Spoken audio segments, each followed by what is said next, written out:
Como as redes sociais influenciam o sono? Infelizmente, o progresso tem não apenas vantagens, mas também desvantagens. Essa enorme onda de informações que cai sobre nós, sem dúvida, estimula nosso cérebro.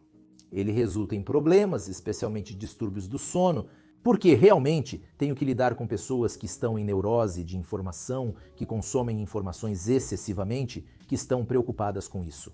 E as redes sociais contribuem significativamente para esse problema. E hoje vou te contar quais serão as consequências, às vezes muito desagradáveis, se você tiver um excesso de redes sociais e um consumo excessivo de informações dessas redes sociais. Assista a este vídeo até o final e eu lhe darei conselhos muito simples e eficazes sobre como limitar o excesso de informações, eliminar o stress da informação e melhorar a qualidade do seu sono. Vamos, antes de tudo, entender o que são redes sociais do ponto de vista da informação. É a comunicação entre as pessoas em um nível tão horizontal. Na verdade, eu posso me desviar um pouco, existe uma teoria de Rachel Botsman. Aliás, esta é uma das 10 teorias de negócios que, segundo a revista Economist, influenciará a paisagem dos negócios. Nossa confiança em instituições, governos, ministérios, centros médicos e, digamos, organizações está caindo rapidamente. Mas a confiança em estranhos está crescendo muito rapidamente. É exatamente isso que Rachel Botsman diz. Mas o que é um estranho? É alguém que encontramos em rede social. Você praticamente não o conhece. Bem, você viu alguma informação sobre ele e acredita nele. Você já está se comunicando. Isso leva não apenas ao consumo de informações, mas também a emoções sérias e suficientes.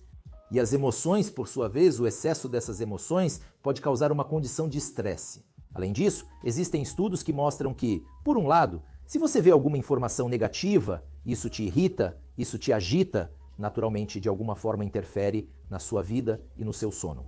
Mas por outro lado, se você vê que alguém está muito bem, como nas nossas redes sociais, aqui estamos de férias, aqui estão nossos filhos notáveis, aqui está o marido que ganha muito dinheiro, aqui é simplesmente uma vida linda. E você se vira, olha para a sua vida, mas ela não coincide com essa imagem visual. Aliás, especialmente entre os adolescentes, surge essa dissonância entre o que a pessoa vê na vida real e o que ela vê desses estranhos em quem acredita que tudo é tão legal. Bem, há um ditado conhecido que diz que não há maior felicidade do que a infelicidade dos outros. E, consequentemente, é o contrário. Se tudo está bem com outra pessoa e você vê que nem tudo está bem com você, surge um estresse adicional. Como pode ser? Por que minha vida é tão triste e ruim e eu não posso viver como aquela pessoa que vive lá?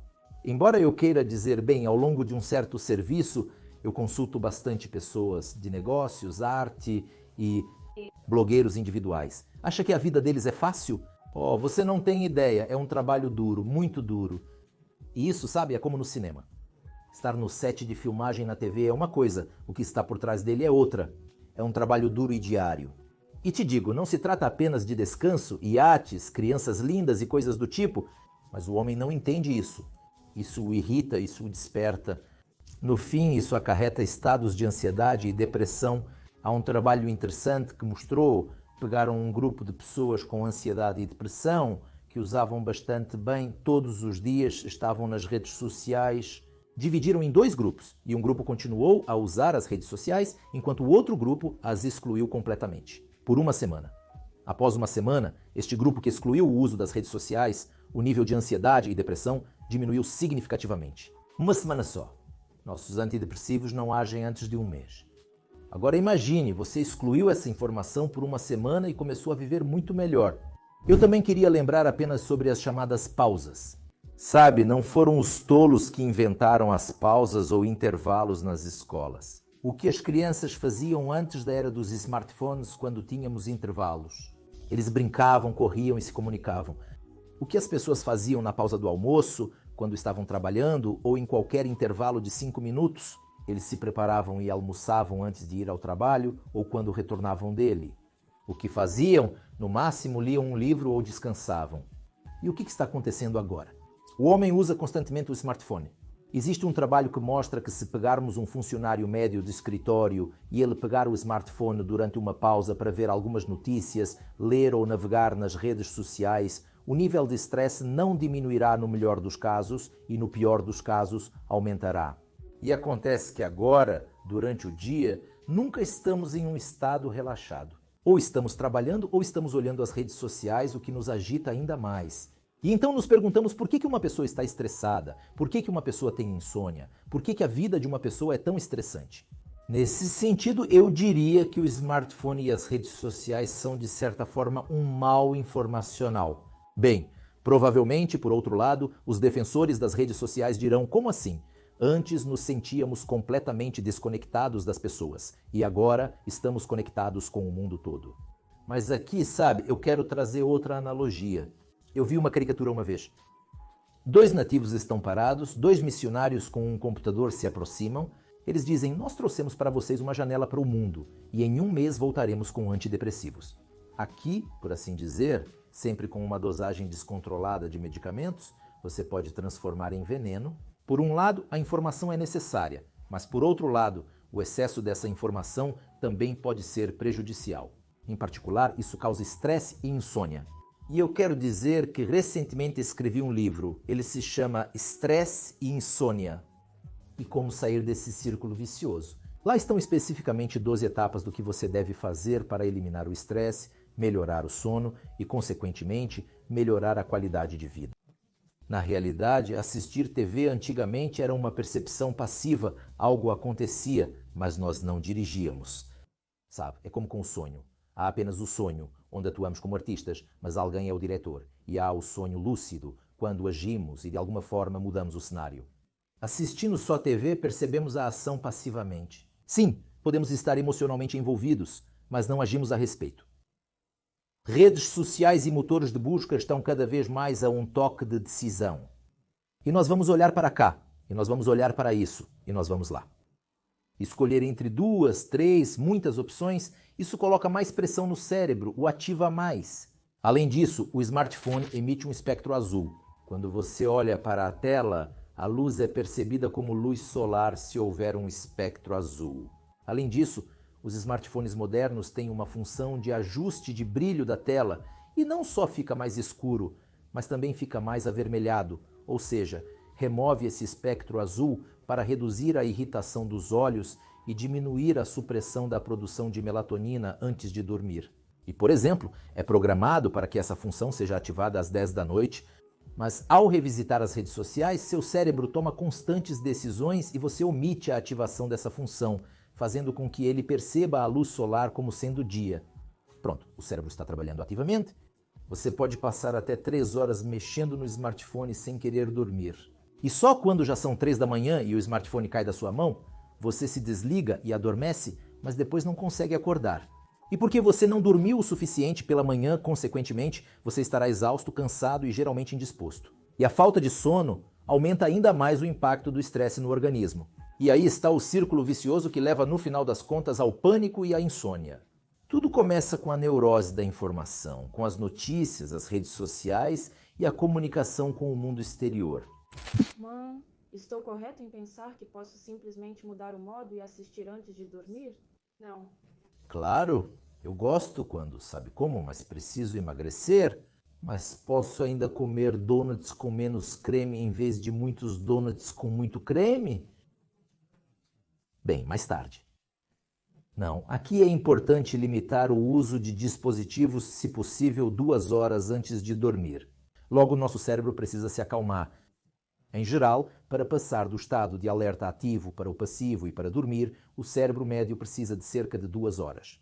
Bem, isso é evolutivamente assim como começou a escurecer, toda a vida se acalmou, o homem também se acalmou gradualmente, se mudou para uma caverna onde está escuro, ou seja, seguro e assim por diante, e adormeceu. E queremos então, sem 15, 12, não sei lá, ativamente conversar, resolver financeiramente com alguém, discutir e às 12 já dormir? Não acontece, ou você precisa ficar muito cansado até a meia-noite, mas então você não vai acordar de manhã. Então, em geral, tente limitar isso antes de dormir, essa influência informativa, a comunicação com os smartphones. A qualidade do sono melhora significativamente ao limitar o uso de smartphones e redes sociais 2 horas antes de dormir. Geralmente, essa recomendação causa espanto nas pessoas. Especialmente entre o público mais jovem. Não, mas como assim? A vida vai parar.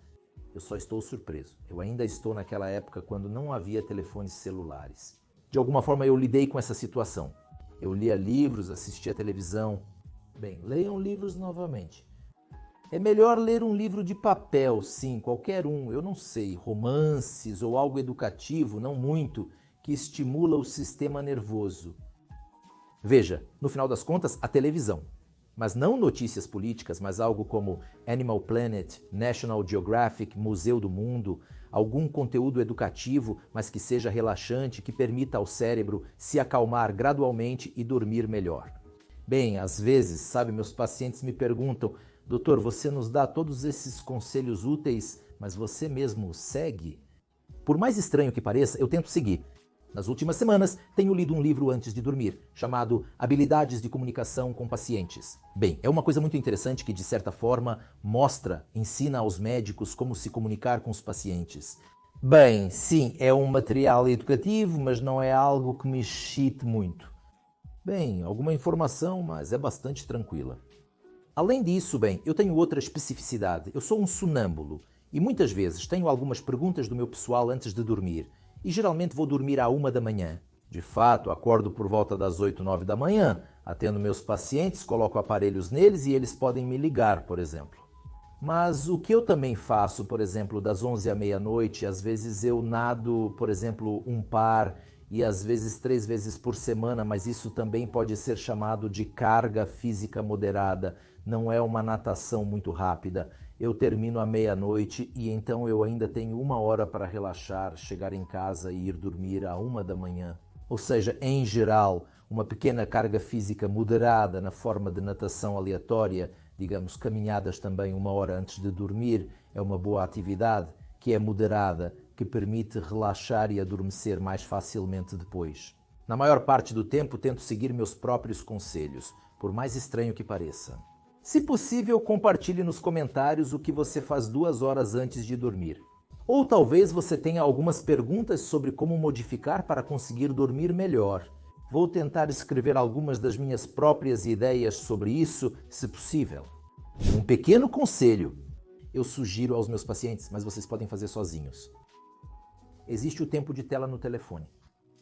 Quando você usa um smartphone, ele rastreia tudo o que você usa, quais programas e quanto tempo a tela está ligada. Eu sempre pergunto, quanto tempo você passa trabalhando com o telefone de uma pessoa? Bem, são basicamente algumas ligações de negócios e assim por diante. Alguém fala por 1 hora. Eu penso, ok, vamos conferir o tempo de tela. Lá estão 4 horas, 5 horas. Eu pergunto, e o resto? Ele responde tipo, navegar na internet, checar as redes sociais. Se você tem algum problema com estresse, ansiedade, depressão, insônia, reduza pelo menos pela metade a interação nas redes sociais. Você verá que começará a se sentir significativamente melhor. E se você realmente quer normalizar a situação, limite o tempo de uso das redes sociais. Eu entendo, é claro que para alguém isso pode parecer um grito no deserto, mas a pessoa que realmente começa a sofrer com isso e depois se limita. Lembre-se, eu mencionei que após 1 semana sem redes sociais a pessoa se sente muito melhor. Então tente também reduzir o tempo que você passa nas redes sociais e você verá que se sentirá muito melhor.